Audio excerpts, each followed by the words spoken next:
Shalom Bapak Ibu Saudaraku yang dikasihi oleh Tuhan kita Yesus Kristus. Berjumpa kembali di dalam program seri pendalaman Alkitab. Bersama saya Billy Elia yang seperti biasa akan menemani saudara selama kurang lebih 10-20 menit ke depan. Di mana saya akan mengajak saudara semua untuk kita bersama-sama membaca dan merenungkan kebenaran firman Tuhan.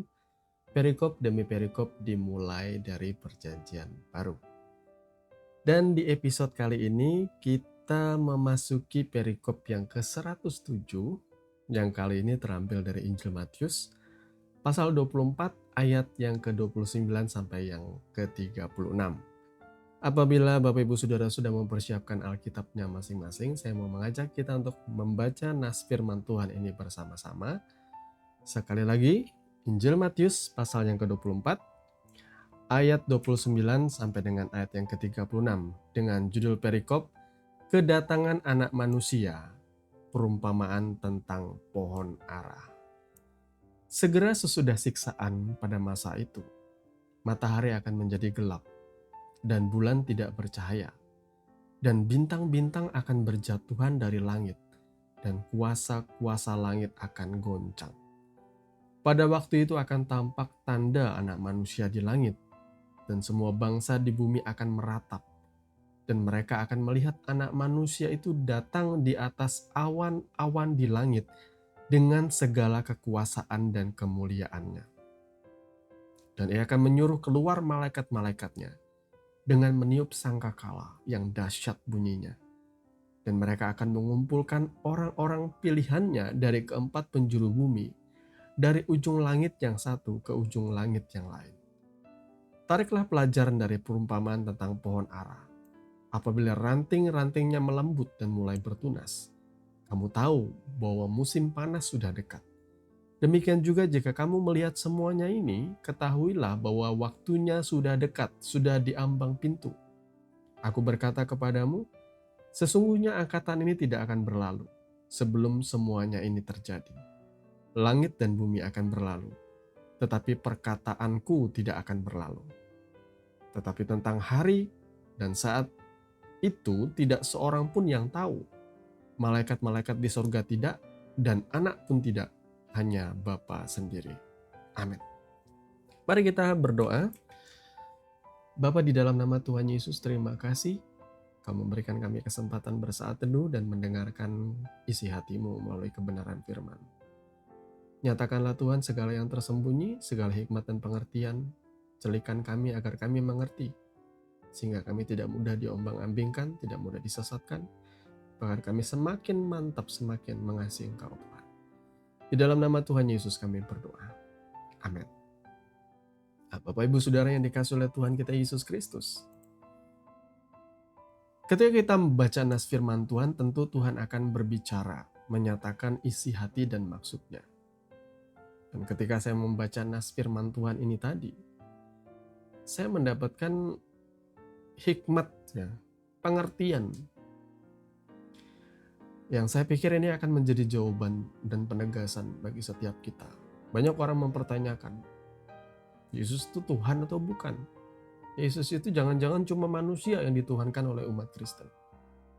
Mana perkataan yang berkata bahwa Yesus itu mengatakan bahwa dirinya Tuhan? Dan terlalu banyak ayat-ayat firman Tuhan sebenarnya memberikan jawabannya. Saya tidak akan memberikan penjelasan di sini karena di renungan-renungan saya sebelumnya ada. Salah satunya ialah di podcast Mutiara hari ini saya pernah membahas bukti bahwa Yesus menyatakan bahwa ia adalah Tuhan. Ya, dari apa yang ia ucapkan dan dari apa yang ia lakukan. Ada begitu banyak bukti. Dan ini juga adalah salah satu buktinya yang semakin meneguhkan kita. Ayat 29 itu menggambarkan apakah ini memang secara harafiah akhir atau kesudahan dari zaman. Matahari akan menjadi gelap dan bulan tidak bercahaya. Nah, kalau secara ilmu astronomi ilmu perbintangan matahari mungkin nggak sih menjadi gelap? Ya, ada momen di mana matahari itu bisa menjadi gelap saat ia dalam keadaan mengalami gerhana. gerhana matahari ya. Jadi matahari itu ditutupi oleh bayangan bulan kalau tidak salah ya. Jadi dia gelap.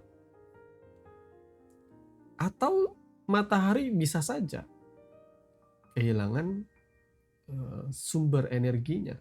Tetapi menurut penelitian para ahli ya, matahari masih akan terus bercahaya ya, mengeluarkan energi itu tetap masih lama sekali.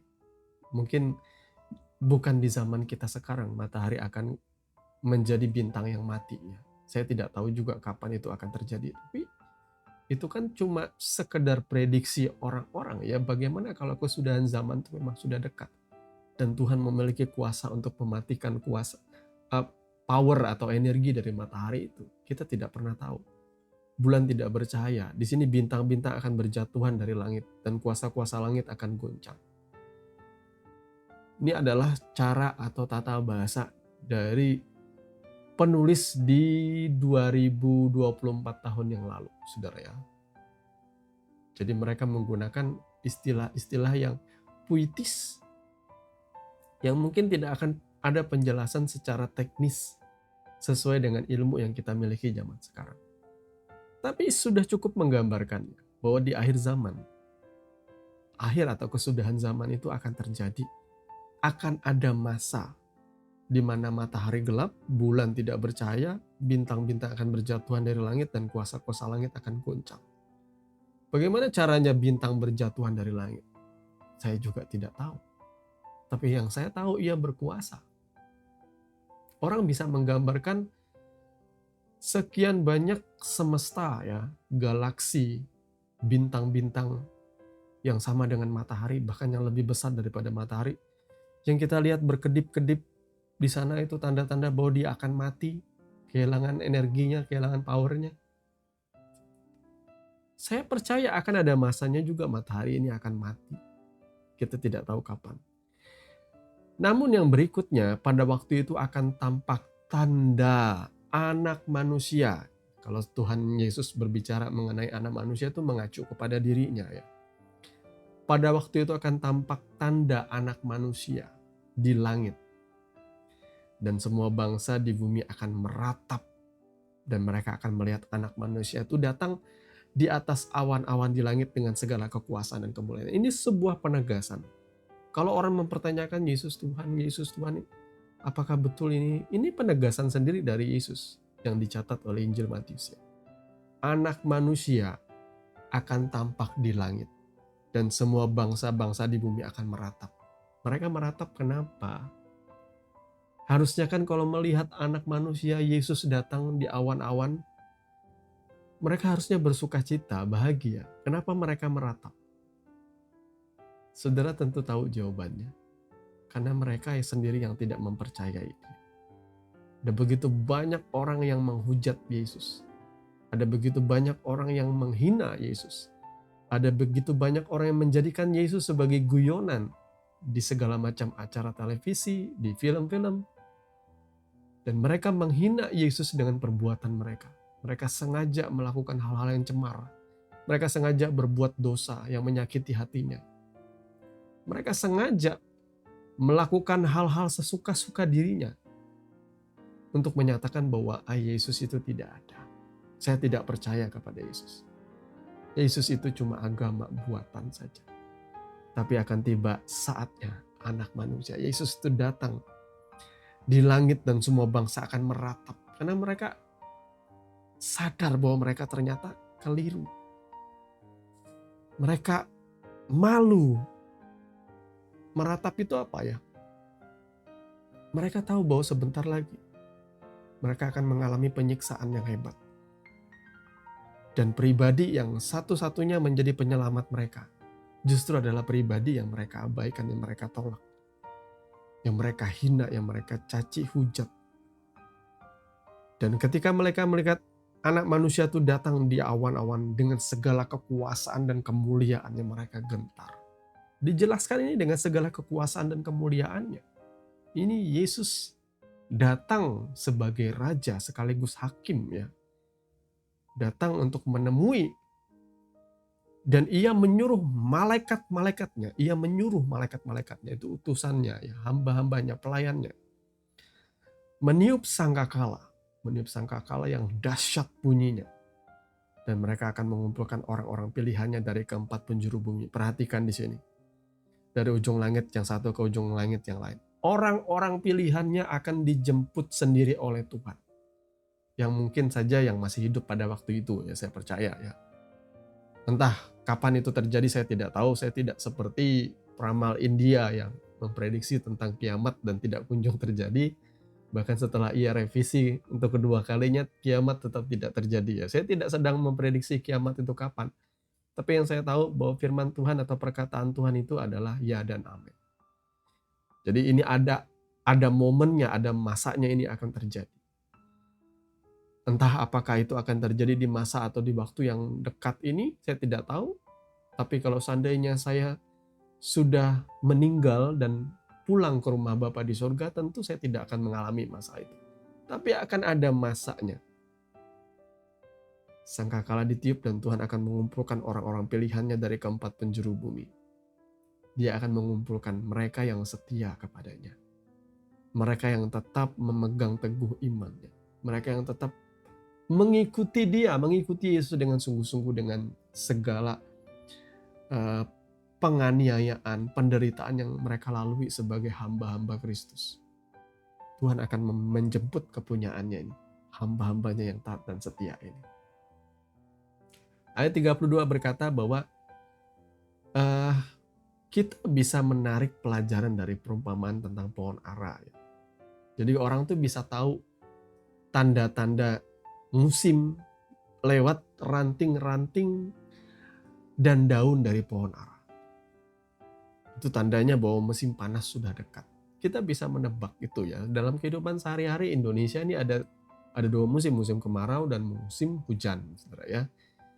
Jadi kita bisa tahu kalau musim kemarau ya, kecuali kalau wilayah-wilayah tertentu ya, seperti mungkin Bogor yang hujan terus setiap hari ya. Kalau di wilayah kita di Kalimantan ini, kita merasakan dua musim itu jelas ya, musim kemarau sama musim penghujan. Ya musim penghujan ya sering hujan seperti itu ya. Musim kemarau ya sudah tidak begitu ada hujan. Bahkan curah hujan itu sangat jarang terjadi. Yang terjadi adalah kekeringan, sehingga banyak kali kalau musim kemarau itu sering terjadi kebakaran lahan dan kebakaran hutan ya, oleh panasnya yang luar biasa. Kita bisa tahu tanda-tanda zaman dan Tuhan memperingatkan kita bahwa ketika kita atau ketika siapapun saudara yang melihat tanda-tanda itu terjadi di langit, Anak Manusia datang dalam segala kemuliaannya dan bunyi sangkakala bertiup, ketahuilah bahwa waktunya sudah dekat, sudah diambang pintu. Waduh, itu agak serem ya. Saya begitu takut sebenarnya. Saya akan berpikir ya wajar kalau orang meratap ya. Tiba-tiba saudara mendengar bunyi sangkakala yang sangat dahsyat, yang sangat nyaring ditiup oleh malaikat, dan itu adalah saatnya ketika saudara melihat ke langit dan ada Yesus di sana. Saya pikir orang-orang yang sudah meninggalkan Yesus, orang-orang yang menolak Yesus, mereka akan meratapi dosanya. Mereka tahu bahwa oh ternyata aku sudah salah selama ini. Tapi saya tidak tahu apakah akan ada kesempatan. Saya pikir kesempatan di last minute itu kayaknya nggak ada deh, saudara ya. Ketika saudara sudah meninggalkan dia dan itu pilihanmu, tidak akan ada lagi waktu untuk pertobatan detik-detik itu. Karena ketika engkau percaya oleh karena engkau melihat, itu bukanlah lagi iman lagi namanya. Justru ketika engkau tetap setia, di tengah-tengah segala penderitaan, ketidakadilan hidup yang kau rasakan hari-hari ini, kecurangan-kecurangan yang kau rasakan, engkau menjadi orang Kristen, orang percaya, tidak akan memiliki privilege di dunia ini. Makanya saya tidak heran kalau banyak orang yang akhirnya menukarkan hak kesulungannya, menukarkan berkat keselamatannya demi hal-hal duniawi. Sampai seperti Esau ya. Itu sudah dinyatakan di dalam Alkitab dan itu dikatakan di dalam Perjanjian Baru, saudara ya. Bahwa banyak orang akan punya nafsu rendah. Mereka akan menukarkan hak kesulungan atau berkat yang utama dari Tuhan, termasuk keselamatannya, dengan hal-hal duniawi. Dengan jabatan, dengan cinta, dengan harta, tahta. Orang akan meninggalkan Yesus dan mulai mencari yang lain. Mencari dunia ini. Mencari popularitas. Artis ketika sudah tidak lagi naik daun, mereka akhirnya memutuskan untuk meninggalkan Yesus dan memeluk keyakinan yang lain. Karena keyakinan yang lain ini bisa mendapatkan privilege, bisa mendapatkan exposure kembali. Tapi saya mau kasih tahu, saudara tidak perlu sedih ketika ada orang pindah keyakinan oleh karena mereka pengen mendapatkan semua hal di dunia dan privilege itu. Tidak usah. Tetaplah setia kepada Tuhan. Sekalipun kau mengalami ketidakadilan, ingatlah Yesus pun mengalami ketidakadilan. Ia tidak bersalah, ia tidak berdosa. Tetapi ia harus diadili dan dihukum mati di atas kayu salib. Itu adalah ketidakadilan terbesar yang ditanggung oleh seorang anak manusia. Tapi ia setia sampai akhir. Saudaraku, mari Bapak Ibu Saudara, yang hari ini ingin memutuskan untuk kecewa dan meninggalkan Tuhan, ingatlah, satu-satunya pribadi yang saudara akan harapkan menjadi pembela di sisimu, hanya Dia. Hanya ucapannya yang berkata, aku mengenal Dia. Itu yang paling saudara tunggu-tunggu. Tuhan tidak pernah lupa. Tapi tidak ada hal yang paling menyedihkan ketika ia berkata kepada saudara, siapa engkau? Siapa kamu? Hai pembuat kejahatan, aku tidak mengenalmu. Itu adalah sebuah kata-kata yang sangat tajam, sangat menyakitkan. Dan itu akan saudara rasakan kelak ketika engkau menukarkan segala kemuliaan yang saudara miliki dengan segala sesuatu yang ada di dunia ini. Temukan kebahagiaan saudara berjalan bersama Tuhan. Kisah Abraham, Ishak, dan Yakub. Mereka menceritakan bagaimana perjalanan mereka bersama Tuhan. Dan inilah hakikat kehidupan orang percaya. Kehidupan orang percaya itu bukan 6 hari berbuat sesuka-sukanya, berbuat dosa dan sebagainya, hari ke-7. Atau hari pertama, tepatnya hari Minggu, ke gereja, beribadah, mendengarkan firman Tuhan dan merasa suci kembali. Bukan seperti itu. Kehidupan kekristenan yang sejati adalah menyadari bahwa Tuhan ada beserta dengan kita, menyertai kehidupan kita, memimpin rumah tangga kita, menyertai pekerjaan kita, menolong kita dalam segala sesuatu. Dan kita juga harus mengabdikan hidup kita kepada Dia. Tidak hanya di gereja, di dalam bentuk pelayanan, tidak. Tapi dalam ketaatan dan kesetiaan dan kesucian hidup kita. Kita mengikuti Dia. Sama seperti Abraham mengikuti Tuhan. Tuhan menuntun Abraham menuju tanah yang ia janjikan. Yang akhirnya digenapi lewat Yakub dan keturunannya lewat Israel. Yakni tanah perjanjian atau tanah yang dijanjikan. Saya percaya Bapak Ibu Saudara juga mengalami pertolongan penyertaan Tuhan setiap hari. Ketika engkau khawatir soal pekerjaan, engkau bersatu hati dengan istri, dengan anakmu, bersama-sama berdoa, tiba-tiba Tuhan bukakan pintu berkat, jalan, sehingga saudara bisa mengalami pertolongan Tuhan. Ketika saudara khawatir akan segala sesuatu, entah saudara punya masalah dalam dunia kerja, entah saudara punya masalah dalam dunia usaha, saudara menyerahkan kepada Tuhan, dan Tuhan menolong saudara. Itu adalah tanda orang yang berjalan bersama Tuhan. Saya percaya suatu saat kelak, mereka yang berjalan bersama Tuhan inilah yang dikenal oleh Tuhan. Bukan orang yang secara formalitas datang ke gereja, memuji Tuhan dengan mulut, tapi hatinya jauh dari Tuhan. memuliakan Tuhan dengan mulut, dengan gaya-gaya, tetapi masih hidup dalam dosa, dalam perbuatan yang najis, maka bukan seperti itu berjalan bersama Tuhan. Saudara ya, itu namanya roh agamawi saja. Kelihatannya beragama, tetapi bukanlah inside out, bukan dari hati saudara, dari hidup saudara, dari pergaulan karib saudara yang Tuhan. Saya tidak munafik, saya masih memikirkan dosa, saya masih punya keinginan, dan saya masih bisa jatuh dalam dosa. Tetapi Tuhan menolong saya supaya saya tetap berjalan di dalam kesucian dan kekudusan yang sempurna. Caranya bagaimana? Tuhan memberikan saya hikmat untuk menjauhkan diri saya dari hal-hal yang bisa membuat saya jatuh. Saya tahu kelemahan saya, dan saya menghindar zona itu. Seperti itu. Itu namanya memikul salib, menyangkal diri dan mengikuti Yesus. Saudara ya. Jadi Bapak Ibu Saudara yang dikasihi oleh Tuhan kita Yesus Kristus, pada akhirnya ada ayat yang berkata seperti ini. Tentang hari dan saat itu tidak seorang pun yang tahu. Malaikat-malaikat di sorga tidak tahu hari kedatangan itu ya. Anak pun tidak tahu. Loh, bagaimana mungkin anak tidak tahu? Hanya Bapa sendiri. Seolah-olah terjadi pembedaan.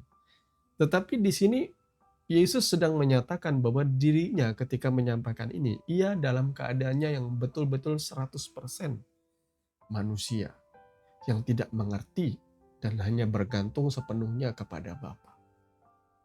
Tapi ketika ia dimuliakan, mati di atas kayu salib, dan ia kembali dalam natur ilahinya yang sempurna, maka sesungguhnya anak itu sendiri tahu kapan harinya. Ya, anak itu, anak dan Bapa adalah satu, saudara ya. Yesus sendiri berkata, bagaimana mungkin kau berkata kepadaku, tunjukkanlah Bapa. Ketika engkau melihat aku, engkau sedang melihat Bapa. Karena Bapa itu pribadi yang tidak terlihat, saudaraku ya. Jadi anak itu yang menyatakan seperti apa Bapa itu. Tidak ada seorang pun yang bisa melihat Bapa dan masih tetap hidup. Ya, saudara harus menjadi manusia rohani dulu. Dengan kata lain, saudara harus mati dulu lah menjadi manusia roh. Saya percaya baru di momen itu saudara bisa melihat wajah Tuhan Allah. Karena tidak ada seorang pun yang bernyawa yang bisa melihat wajah Tuhan dan masih tetap hidup, itu tidak ada. Bahkan dalam Alkitab sendiri, Musa pengen minta ditunjukkan kemuliaan, dia tidak menunjukkan wajah kepada Musa. Yang Musa lihat hanya punggungnya saja ketika ia lewat dalam kemuliaannya. Saudara ya. Oke, Bapak Ibu Saudara yang dikasihi oleh Tuhan kita Yesus Kristus, semoga renungan kita di kesempatan kali ini boleh memberkati saudara sekalian.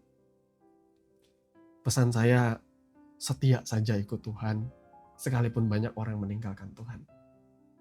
Saudara harus menemukan ya kasih-Mu yang semula, yang mungkin saja dulu berkobar-kobar tapi sekarang sudah mulai padam kembali. Ada banyak orang-orang yang sudah mulai kehilangan bahan bakar, seperti ya 5 wanita yang tidak bijaksana, 5 wanita yang bodoh, kata firman Tuhan, yang kehilangan minyak, kehabisan minyak tepatnya, sehingga kaki dian mereka, pelita mereka tidak lagi menyala. Waktu akan membuktikan seberapa dalam saudara mengasihi Tuhan. Waktu yang akan menguji. Tetapi orang yang imannya sejati, waktu itu justru akan memperkuat. Waktu itu justru akan menjadi ujian. Karena saya percaya kerajaan surga itu hanya bagi mereka yang berjuang untuk menuju ke sana. Hanya bagi mereka yang betul-betul mendedikasikan dirinya demi orang yang mereka cinta. Saudaraku, tentu saudara juga pengen muda-mudi ya memiliki pasangan yang sungguh-sungguh mencintai saudara. Bukan cuma karena saudara cantik atau tampan, atau bukan karena hartamu semata.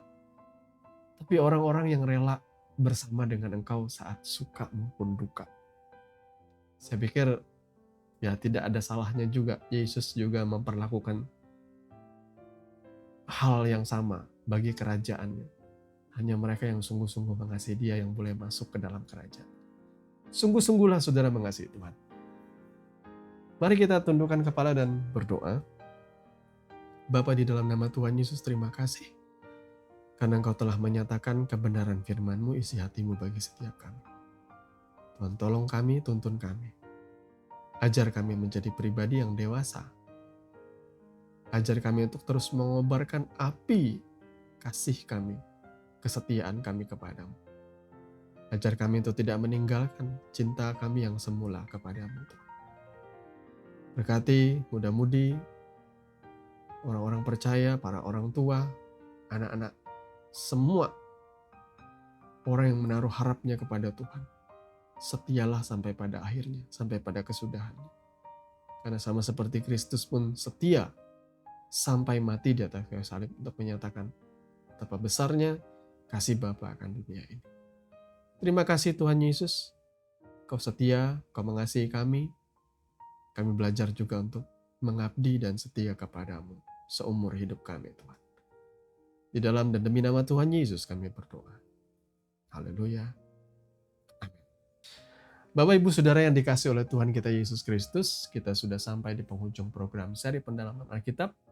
Kami mengucapkan banyak terima kasih untuk saudara yang sudah tetap setia mengikuti channel ini dan mendukung kami di dalam doa. Besar harapan kami, saudara selalu bertumbuh di dalam kasih, di dalam kebenaran, di dalam iman dan pengharapan yang sejati. Jangan sia-siakan waktu yang Tuhan berikan. Berbuat baiklah, berkaryalah bagi Kristus. Sampai bertemu lagi di dalam seri pendalaman Alkitab yang berikutnya. Akhirnya saya Billy Elia pamit. Kiranya kasih karunia di dalam Tuhan kita Yesus Kristus melimpah di dalam kehidupan saudara senantiasa. Shalom.